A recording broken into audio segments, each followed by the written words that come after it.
One of the main requirements to apply for the H-1B visa is to hold a bachelor's degree or its equivalent in work experience. So how do we think about that? Yes, so in order to apply, we have to show USCIS that you have at the minimum, bachelor degree or the equivalence to bachelor degree. So if you did your bachelor degree in the United States, that's pretty straightforward. It's a 4-year degree. In terms of evidence, you have to provide a copy of your transcripts and copy of the diploma. Now, if you have your bachelor degree from outside the United States, the first step is to do the equivalency. So there are companies that do degree equivalency. With that, you have to submit copy of your transcripts, copy of your diploma, and then if the transcripts and the diploma are not in English, you have to submit the translation. Once the equivalency company has them, then they will do the equivalency, and then they will issue like a letter. It's like sometimes it's 3, 4, 5 pages, depending on how many transcripts you have, how many degrees you have. Sometimes it's a combination of degrees. And then with that, then we can submit that to the USCIS to show that you have a U.S. Equivalent to U.S. bachelor degree. Okay, we said a bachelor or equivalent work experience. Like, how does that math work? So sometimes people, let's say you don't have a bachelor degree, but you have 15 years relevant experience in the field. So here we can actually ask for equivalency, where we equate the number year of experience to a bachelor degree. And the way that works is you need 12 years of experience in order to be equivalent to a U.S. bachelor degree.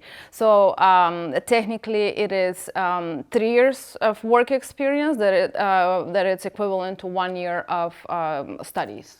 So let's say I have a 2-year degree and I have 6 years of comparable experience, then that can also work. That can also count. So sometimes people have 2-year degrees or 3-year degrees are very common, because some countries like Australia, some universities in Canada, UK, India, some universities issue 3-year degrees. So obviously you cannot present that that's not equivalent to 4-year bachelor degree. But then people have number of years of experience. Then we can combine those and equate it to a U.S. bachelor degree.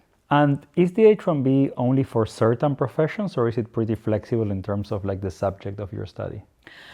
I mean, there are a lot of professions that, you can get a H-1B for a lot of professions. However, it has to be a specialty occupation. That means that your job offer, the job needs to require that you went to school, you finished undergrad. Yeah, but for example, if I study business or economics or music, like all of that could be potentially.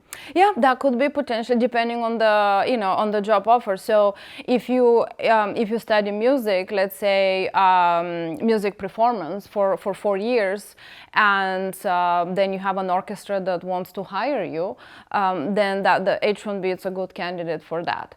Now, if you study music performance and then the job offer is for a software developer, well, we have a problem here. Yeah. Not that you can do the job, you could be the best software developer that is out there, but your degree is not the same with the job offer. Got it.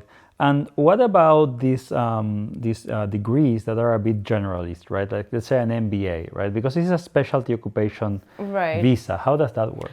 So with the MBA, unfortunately, according to USCIS, you don't need an MBA to work as a business analyst.